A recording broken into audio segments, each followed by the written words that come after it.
something I talked about, not last video, but the one right before it.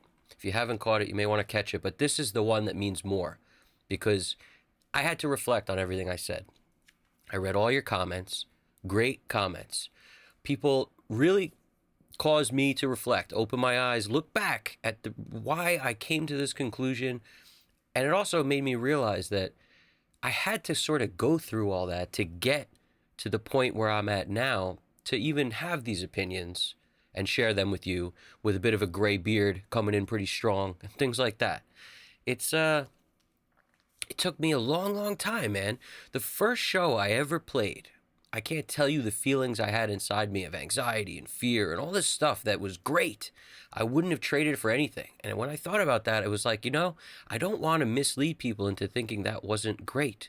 Because there were things about playing live that you guys have mentioned that made me realize all the things that I didn't talk about. For example, how tight you get.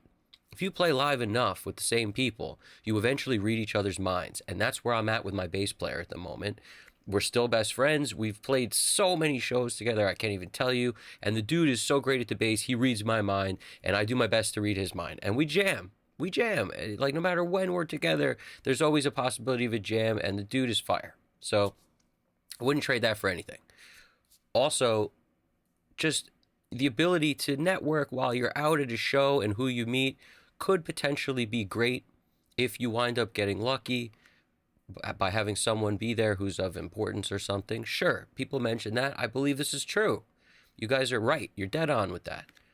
Because this is one of those things where there's no, depending on where you are, depending on like what stage you're at, you may be at the point where all you want to do is play live because you've never done it. And I'd say, go for it, man. You got to do that if that's what you want. Because it took me a second to really remember that there were all these shows I played that even though there might not have been that many people there, it was still a great time. It was still a lot of fun. So for no other reason, do what you love. And if that is something you want to do, you should do it. All right. I also want to just say that the reason I'm where I am now at the moment I'm at is because of all that stuff I went through, which taught me a lot and brought me to where I'm at right now. Whereas being able to talk to you guys from the point of view of, I don't want you guys to make the same mistakes I did. But in a way, sometimes we have to. Sometimes as people, we need to go through things in order to come out the other side whole, right? So I don't want to like cut that off. All I want to do is sort of, share with you my regret in a way. And that's what I was doing in that last, video. I was really trying to just share this concept that when you play shows, especially out of town, you are basically in an experiment, like a science experiment, because there's like 100 variables. It's not a controlled experiment where you're changing one thing. That's really the only way to have an experiment is you got to have a certain amount of controlled variables. And that's the only way you know what the result is going to be. And you're open to what's going to happen, when you change something, but you're only changing one thing or so that you know what the result is. What I always found was it was so hard to predict all the variables. And I tell you, I played hundreds of shows. I played shows with my original band, and then I played shows with a band that was like a cover band that I was in. And like there was a lot of stuff that I want to share with you guys, just so you could take this all in and, use it however you want to use it, because that's my goal here, is just to sort of, if I can, save you guys some of the heartache that I went through. But at the same time, I understand when I really thought about it that there were some shows I played live that I loved, and I felt amazing adrenaline, and I felt all this sense of accomplishment from having performed something. And it really was not relevant how many people were in front of me. So there's something to that. Part of this also, to be totally upfront and honest, I never got to be in front of people who could help me. So in other words, that's luck in a way, is when you play enough places that somebody mentioned, like you could network it, somebody could, be able to help you and this and that. I know that has happened for some people, but it never happened for me. So what I'm saying is, it's not boo-hoo me, more like just, you have to be open to the possibility that when you play places, there won't be many people there. And if there's less people, there's less chance of somebody being there who can help you, right? So it's just a lot of me now is this other person, not who I was when I started playing all these shows. When I was much younger, keep in mind, in my 20s, playing the majority of the shows that I started playing was like in my, I don't know, 24-ish, 22, somewhere like between then I started playing a lot. And the concept here is I'm not the same person now as I was then. Now I'm somebody who really looks at the clock. What you'll notice is the older people get, like Dana White has said this a lot. He says, when you're young, you don't think about time at all. You never do. So when you get older, you realize, like, man, this is flying by. Your life is flying by. And the concept that you thought when you were young eventually changes to this concept of gotta make things happen now. When I was young, I used to always think, tomorrow, tomorrow, tomorrow. And nowadays, it's like today, today, today, gotta happen now. And I think everybody has that realization at different points in their life, and you can't force it on somebody. And in a way, in the last that video I made, I was trying to force it on you guys in a way. Like the concept that I believe this, and this is, because of what I've lived, and listen to me. And I'm like begging you to listen because I'm looking at you guys as if you're me. So what I have to realize is there's got to be that growth, that wherever you start is not where you end and where you wind up. So in a way, I'm sharing with you my experiences, but you take them as you will. I played so many shows that I realized I had no control over the amount of people in front of me. Like, for example, when you play out of town, like out of the state you live, you're really at the mercy of so many things. Let me tell you what you're at the mercy of. And this is not like big picture stuff. This is actually little small picture stuff, but it's everything that happened to me. So it makes it easy for me to talk about because I know how little control I had over these shows out of town. You don't know anybody in those areas most of the time. So you're never going to be able to get people there that are your friends to like start something where there's at least 20, 30 people, let's say. So you're always at the mercy of what that bar has in it already, that club, that bar, whoever's in it. Okay? Generally, they pay you based on how many people come to see you, or how many people, like, this is how it was in Manhattan. It's different everywhere. What I've found through time is if you're a cover band, you could get paid, but you're playing covers, so there's a trade-off there because most people don't want to play covers. They prefer to play their own music. But as a cover band, you get paid. It's not well, you don't get paid well most places, but you get paid, especially as a new band. I'm really talking about an unknown band. And that's why when I said, if you get to a certain amount of followers, now all of a sudden you're not an unknown band. Now you can sort of make a little bit of the rules in a way where, like, no, we want this to play. No, we want, this much time. No, we have our own sound guy. No, like, that's a whole different thing. And that's sort of what I was saying about that. To me makes sense. Something else to me that makes sense is playing in a place that allows you to let the music live on forever. Like, what I mean by that is I played so many shows that we would have these amazing jams. We were a three-piece. And, the bass player's fire, like I said, it's my best friend. And we had a couple drummers throughout the time, but most of the time we had this one dude who was the funkiest, like just the funkiest groove-oriented drummer of all time. Dude was, he was older than us, so he knew how to play what the song needed, I'd say. He wasn't trying to be flashy, and he knew what he was doing. The guy was a seasoned pro, and it was so much fun to play with him. Him and the bass player, like, honestly, I can't tell you how much fun we had just playing. But also, I simultaneously have to say that I am upset that I didn't multi-track everything, and I didn't care about the video. And a lot of bands are in this boat, I think. You guys all want to play shows. You're all thinking, let's go out and play, and you're practicing for the shows. But not a lot of people spend the time or try to build the entourage to come with them, because the band can't do everything.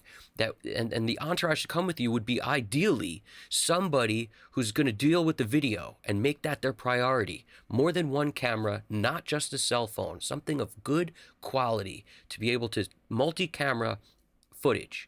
then somebody who's going to focus on getting everything recorded well. So a lot of times you could do this out the soundboard today if everything's mic'd. There's a lot of ifs in these statements because most of these bars and clubs, like, they're not always micing everything, depending on the size of the place, depending on like what kind of place. And as an unknown band, you got to be prepared for the fact that you're not always coming to a place with a backline that's got everything all set up, ready to go. It's not usually like that. So what I'm saying is there's going to be times where you'll lose the performance unless somebody's in charge of getting everything mic'd up and multi-tracked so you can mix it later out of that room and have a performance you can then use that will live on forever.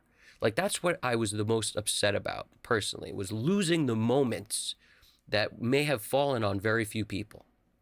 In one way, that's what makes live great, because you're actually, it's like the movie Troy, where Brad Pitt, he's like, the gods envy us because you will never be that beautiful again, kind of thing. Like your whole life is fleeting and it's not everlasting, and they're eternal. So the concept is they envy the humans because nothing's more beautiful than that moment.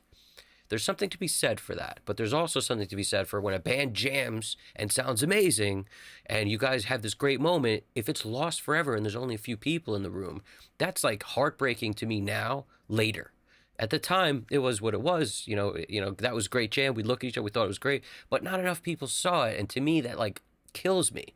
I would have loved to have that whole body of work to be able to put up, and then everything we did lives on forever. But I'm telling you, most bands, and I know you guys aren't doing this because I didn't do it, and unless you guys all sit down and go, listen, we need to do this, unless somebody takes the job of being like, we need to do this, how are we going to do it, who are we going to have come with us, maybe we need to break them off a cut of whatever we get, which is like nothing. So you got to really find people that are going to want to do that. Oh man, it's tough. It's tough. I'm not saying it's not, but what I'm saying is if you can get somebody to be in charge of that, you're way ahead of the game. There's other ways to do it where you basically build a recording rig into your road setup so that everything's being tracked and you could basically deal with it later. Like, there's all sorts of stuff you could do. I'm just saying, do it. Because if you don't, you'll probably regret it like I do, because all those shows and not a freaking good video with great audio, like, why not, right? My fault. But that's the point. Like, I was running the show at that time and I never said we need to do this, so it didn't happen. And the bottom line is somebody's got to take over who's doing stuff so that does happen for you. Because in today's world, that's really the point of my other video too, was that like, you can play live. I love this concept of playing live. Just make sure the stuff doesn't just disappear in thin air when you're done. That's the stuff that kills me. You spend all that effort, time, and money to travel and do all these things, and then if you don't get discovered at that night and the music dies in the air, like, it could have been something everyone could see later and then discover you. You could have had more chances. You could have had more like lottery tickets. You could have had 100,000 lottery tickets. There's a winner in there somewhere, but instead, it just died on the vine. It just died. You know what I'm saying? So I don't like that as a concept. So I want you guys not to do that. Also, this is what I mean by variables. Lots of variables when you play live. You could potentially be in a place where the band that's before you is late, so now you got to start way later, or earlier. They push you to earlier because you're the out-of-town band and you got no pull. So like, they make you take a terrible slot and now nobody's there to watch you, right? Because it's so early or so late, either way. Or there's a sporting event or something in that area that night, and typically, this is the bar everyone's at because it's a small town and there's 2-3 bars in there. But this night, there's some big sporting event, and now everyone's there. They're not they're not at the place anymore.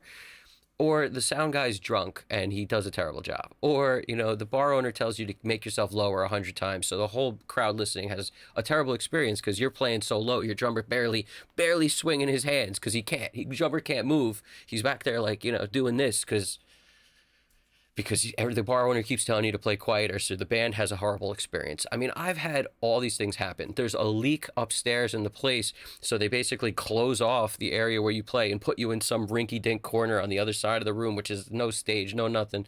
I mean, literally, could be any of this stuff. We took all of this on the chin and we just rolled with it, and we kept doing, we kept playing, we kept going out, And every once in a while, there'd be people there. And most of the time, it would be the kind of thing where it was so hit or miss, whether there'd be anybody in there or not. But every single time we played, we gave it our absolute all. And, for whatever reason, it didn't happen for us, which is got to be common, that it doesn't happen for everyone. I mean, I understand that. Maybe we were terrible. I don't know. I'll throw out that, but I don't think so. Like I said, I don't think we were terrible, right? But the point is, it didn't happen. And a lot of the time, there were way less people there than I wanted to be there. And that's the thing, is like, if you're just playing out because you want to play out and you love playing out, then it really doesn't matter who's there. But I think ultimately it took me this long, all these years, to reach the point where I'm like, I need to be successful at this because I won't be happy doing anything else. So once you realize that, you really have to make your priorities, get them straight. You got to really illustrate what your priorities are. And for me, it's like any way possible to be in music is what I wanted to do. And actually, when I learned this, I started mixing and mastering stuff years back because I was like, I love working on music. So maybe I don't need to be the musician who becomes somebody successful. Because that's the other thing, is like, success is different to everyone. Everyone has their own definition of success. A lot of people, success is just doing what they want to do. And for me, success is, and always was, being able to support myself with music only. That's how I determine success for me. And I think it's important for people to determine how you define it for you. All right? Because if success to you is playing music, doing what you want to do, consider the possibility that you may also need to, pick an office job, pick something to be able to support your income while you do what you want to do. And that doesn't necessarily mean you won't be successful and then you don't need that. But, when people think being an artist is what, they want to just be an artist about the art, or being a business, it's different things. It's kind of not. Like, in my opinion, I don't believe it is. And the reason is, if you are somebody who makes music and then gets recognized for it, you then have, like, if it's a success, like all the artists that are successful today, you've made your music into a business. You've made your brand into a successful business, which now you don't need to do anything else to support yourself. So there's like a magic to that I think sometimes people gloss over when they think, that the artists that have made it aren't that. No, that's exactly what they were. And it's not a bad thing. They were able to turn what they were doing, which they loved, into a business. And every business, every single one, has something about it you don't love doing that you will have to force yourself to do. So a part of me is also trying to just get everyone to realize that, expand your idea of what's necessary.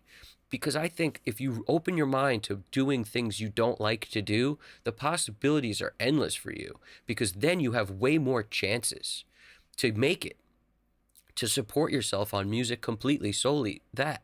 So what I'm saying is, if that's your goal, you should really, and also if you value time, and I can't make you value time, because some people, like I said, actually need to go through those phases before they get to the point where they value time the most. Because that's where I am now. But I wasn't there 20 years ago. I definitely wasn't somebody who valued time. In fact, that's probably been the thing people talk about the most, like my family. If they had to say a gripe about me, they'd be like, he's got no concept of time. It's absolutely true. I mean, when it comes to like playing time in a band, I'm tight. I got time down. I feel like my time feel is solid, but I'm talking about something else completely right now. I'm talking about losing the time in terms of, there's always going to be time for this, there'll always be time for that, that concept of like never making things a priority. That was always who I was. And until not that long ago, I had to develop into a person who was all about today. And it took me forever. So I'm not saying that you guys are there. Most musicians live in that, I think, that world of like, there is no creative clock. I never looked at it this way until recently, but I realize it's something we are all afflicted with. The creative clock doesn't exist for musicians most of the time, because we just can spend as much time as we need on everything. And that's the point, is like, it's not done, it's not ready, it's not, so more time's needed, so everything else takes a back seat. Time is not our first priority. We don't look at the clock when we're making music. I mean, I don't know if you guys do, but I don't. So I get it completely. But I realized today that, the more time like goes by, the less likely it is that you will get where you need to go. So eventually, at some point, you need to develop this work ethic that every day you're doing something to benefit what you're trying to achieve every single day. And this concept of the people who do that, it's like, why was Kobe Bryant so good? Because he practiced more than everyone else. Why was Michael Jordan so good? Because he practiced more than everyone else. Sure, there's a God-given ability there, but without the dedication of more than everyone else, I think that's something people miss. You don't ever break through. So that's why I really, like, some people will hear this and be like, I can do it because I have this mindset of I can do more than everyone else because I'm more determined. And I think you need to sort of develop that, because without that, you're just a part of the pack. If you just do what you want to do, you're just a part of the pack. Whereas if you do more than you want to do, then now all of a sudden you're someone who pushes themselves to achieve everything they can possibly achieve. That's very different. All right. And a lot of things stop us, like fear. So I talk about fear a lot. All right. And bottom line is, after playing all these shows, I couldn't help but have regrets. And that's really my point, was like, if all these performances were recorded and then everyone could see them later, maybe something would have happened differently. Right. And if more people were there, which I could never control, because like I said, if the weather's bad, there's going to be nobody at the show. If there's, a band playing next door who's a bigger band, there's going to be nobody standing there watching you. If the band before you just played like the loudest set, they could have scared everyone away, and now there's nobody in the room. I mean, like, literally, there's so many things I could say. If the road was closed, you're not going to have anybody at the place because they couldn't get to you through the main road, and now nobody's coming. There's so many things that could go awry. So what I realize now is, what can I control? Like, for example, an environment that's gonna, be a self-contained environment, like the way Wolfpack blew up, like Lewis Cole, like people who take advantage of, what was that, the band called Pamplemousse or something, I don't know, these bands that I know of now because of social media. It just occurs to me that I'm like, that's the way to do it, man. It's have this controlled environment that you're not subject to all these variables in the experiment, and use that as the way to get to where the people are, because the people are on social media. You understand what I'm saying? See, if the world was different, if people went out searching for bands to see live that they didn't know, it would be a very different time, and I wouldn't be talking the way I'm talking about what I think makes the most sense where I'm at in my life today. The reason I feel the way I feel is because of the surrounding environment we live in, because of what's going on.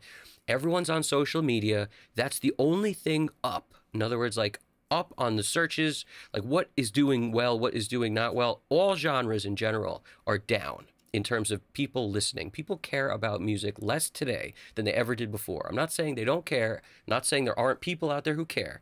Obviously there are, but what I'm saying is it's less today comparative to ever before. So because of that, there's less people seeking live music, especially seeking unknown bands. And years ago, when I lived in Manhattan, I'm looking around for just random stuff to see all the time, because that was what I liked to do. So me and friends would go out, we'd just want to go see. I would try to drive everybody towards these, places in the Lower East Side, and just places that I've been to before that have live bands. When I didn't know who was playing, no clue, I would just go randomly all the time. And I could tell you, even years back, when there wasn't as big a push on social media as there is now, and as many people on it, and there were more people focused on music back then, and still, these venues, these clubs, these bars were empty, and there was a lot of them, and I'd be in them all the time, so I know this. So what I'm saying is, like, I know for a fact people don't care about unknown bands as much, and they're just not going to be looking for that. So I know that it's always going to be one of these things where when you show up, it's hit or miss. There might not be many people there. It could be an endeavor that leaves everyone feeling wanting at the end. You're feeling unsatisfied because you played your heart out to no one. And if your goal is to become somebody where friends tell friends tell friends, and that, all I could tell you is I can't tell you how many times I played when the place would be packed. It would be like they'd love us, this and that, but it didn't translate. It didn't get through. And I think there's a big misconception people have of like the people liking you at the time in the room, and then people who want to follow an unknown band and become somebody who sees you again. It's just like, it's not something like we had a ton of merch. We had a ton of stuff, email lists. We sold lighters. We sold mint tins. We sold booty shorts, t-shirts, tank tops. We had all this stuff. But what I'm saying is the amount of people that want to buy into stuff, that want to spend money on an unknown band stuff, that want to be part of something that they don't know about already. I'm just saying, I think there's a misconception at this being like the thing people do. I really think there's this whole disconnect. At least from my experience, that's what it was. So I'll obviously leave the door open for maybe it was just me and my crew and everybody else has a different experience. Possibly. But I think if people were honest about their experience in these situations, you would hear much more people telling you the truth, which is no matter how many people are there, whether it's 5 or 50 or 100, the amount of translation to that being something that helps you grow your act, your band, your whatever, is small in the chance department. And I'm not trying to scare you. I just want to if I give you the honesty and then you decide to do it anyway with all the facts, then you'll be way more prepared for the truth and what will happen possibly, and maybe you'll get lucky, and that's always possible. But all I'm saying is I want to prepare you guys, because at least then you don't have these illusions. The illusions is actually something that I think is destructive. When you have these illusions, you wind up chasing things, and then you hope for something that's not there. I don't want to destroy the hope. I'm just trying to give you the truth. That's really what I'm trying to give you. So my whole takeaway was, if I would have spent that time, 20 years later, this is how I feel. At the time, I wanted to play the shows. Now I feel like if I would have spent that time putting that same amount of effort that we spent driving around to all these shows where there were very few people in it, and I spent the time putting all this music online, now I'd be somebody with this body of work that, no question about it, proves that I cannot be denied. And that's really something that I want to make everyone understand, is to be successful, you cannot be denied. You have to prove that you are undeniably great. And that also comes from believing in yourself enough to put out enough work to be undeniably great. How are they going to tell you you ain't great when you got 1,000 songs online, band sounding awesome, all these videos, all this great release stuff? They're going to tell you you ain't great? Because I got to tell you, people are going to say that no matter what.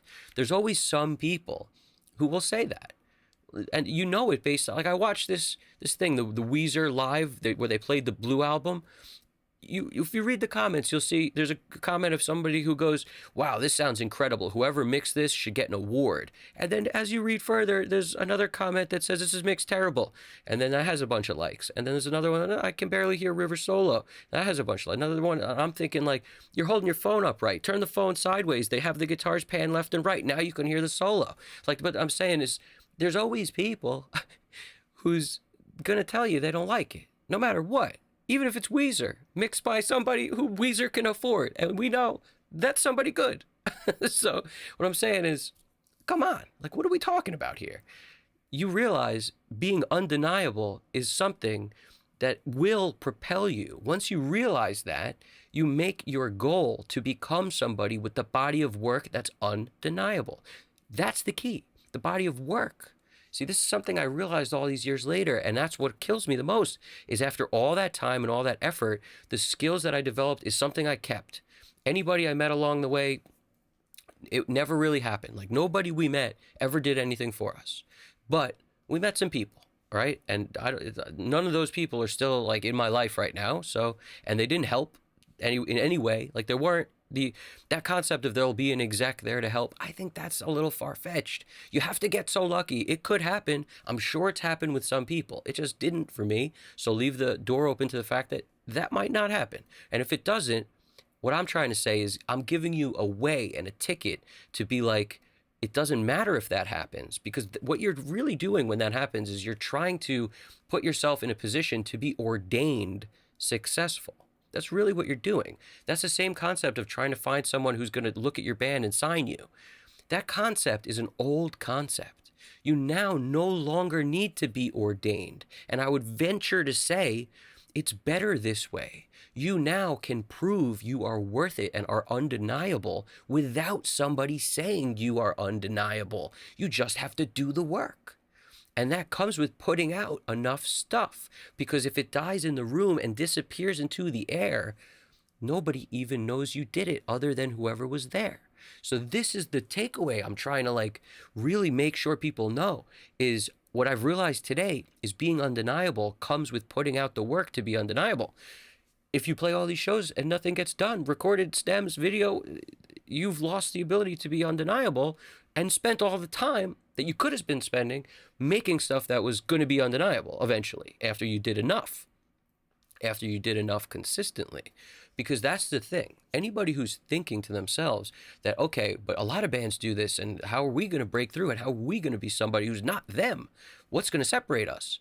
Consistency will separate you. Because believe me when I tell you, it is hard work to put out something consistently. It is very hard work. It's harder than you could possibly imagine because it has to become your entire purpose. And in everything you do, that's the first priority. You got to do other things. Like I mentioned, every entrepreneur does 100,000 things to be able to do and be their own boss, to be able to maintain their own business. And if you don't, that's when it's all over for you, because people will take advantage of you. Your whole business will fall apart. That's what will happen unless you're on top of everything. But part of being on top of everything is always doing what you don't want to do. Always. So realize you got to do what you don't want to do. You got to become somebody who's undeniable. You got to have enough work to be undeniable. This is all part of it. I really believe that it's possible for you to break out if you're consistent. The consistency is also what feeds everything that controls your success. Because that's the thing where I'm saying it's better than to be ordained. To be ordained and say, you will be successful. Oh, you guys are great. Let me go talk to I'm a record exec from wherever, and I'm going to, see if I could get a meeting with one, and then we'll showcase the thing. That's this concept where you have to be chosen. What I'm basically saying is that also obligates you to whatever that label is going to give you. You are begging for crumbs, and they're giving you as little as they can get away with giving you, because that's the nature of the business. So why would you want to be in that position anyway? The position you should want to be in is to do it yourself so you don't need them. And you can if you're consistently putting out work, because there's not enough days left to do it here and there, and then a week from then, and then when can we all get together? And then everybody doesn't have a date to get together because everything else is more important. So they don't have a date. They look at, no, maybe next week. Can you guys do it then? Okay, that's when we'll film it. Is that good? Oh, it's not good for you? Ooh, okay. What about this day? Is that good? It can't be the way it is. It just cannot be. You need to make it your priority so that you can be undeniable, so that you don't need the guy to say, hey, we're going to make you famous. Or if you don't want fame, we're going to make you successful. We're going to make you somebody who is the guy who writes the songs for whatever. You're a great songwriter. If you want to be that, then be that. Literally become that by putting out all this stuff that proves you're that. You understand? In other words, for me to become somebody who is someone who could talk to you about mixing, I had to mix a lot of stuff. In order to be somebody who could talk to you about being a musician and playing out, I had to play a lot of shows. You understand? So there's a concept here where you need to do in order to really be who you think you are. I know a lot of you think you're great, and you might be, But how do we know unless you show us? How does the world know unless you do the work? Then if you do the work, then you're actually being who you are. It's coming true. As you do it, the whole journey, you really are fulfilling what you are and who you were meant to be in this world. Whereas if you don't, if you hold back, if you wait till tomorrow, if you wait till the guys are available, if you don't do this consistent everyday thing, you won't separate yourself from everybody else who does exactly what I just described. They do as little as they can. They do everything that feels good to them, everything comfortable and nothing uncomfortable. And that's why they are where they are. That's a big difference. And in my opinion, you don't want to be where they are. You want to be wherever you want to be. And I'm sure no musician ever goes into this journey thinking, I want to make music that nobody likes. Some might. I'm sure there's some people who are going to say, yeah, that's what I want to do. Okay. I think most people are going to really be the type of people who want to do nothing but music. They don't want to do music and have a job, which would be the kind of person who's just doing it because they love it, but they also need a job because they don't plan on being successful. If you plan on being successful in music and making it your all, making it something that you can support yourself doing, then do the stuff no one else wants to do, like hard work every day in order to achieve your goal. Because that's the thing I want everyone to know. Everyone who's made it at music is working every day hard, doing things they don't want to do, even though they love what they're doing. I guarantee you there's stuff they don't want to do that's part of their everyday life, or they wouldn't be able to sustain doing music full time and supporting themselves with music. It's built into their psyche and their being that they are okay with doing all this stuff they don't like. All right? There's a lot, like it took me so long to get to where I am now, where I understand this and I can force myself to do the work, and I can put myself in a position where I might become somebody that I always knew I could. And I say might because even somebody like me who's super confident in my ability and I'm publishing stuff every day, that's the only reason you're seeing me. But the point is, I know it's still a large portion of it is up to luck. So much of it. But I'm trying to take as much control as I can away from the luck and put it in my hands because I'm outworking the luck. I'm just trying to work beyond it where now I'm undeniable. If I could give you one thing, I want to give you that. I hope you dig it. May take you a while to get here. But if you get here, trust me when I tell you, it'll be worth it. So do everything you don't want to do. Be undeniable.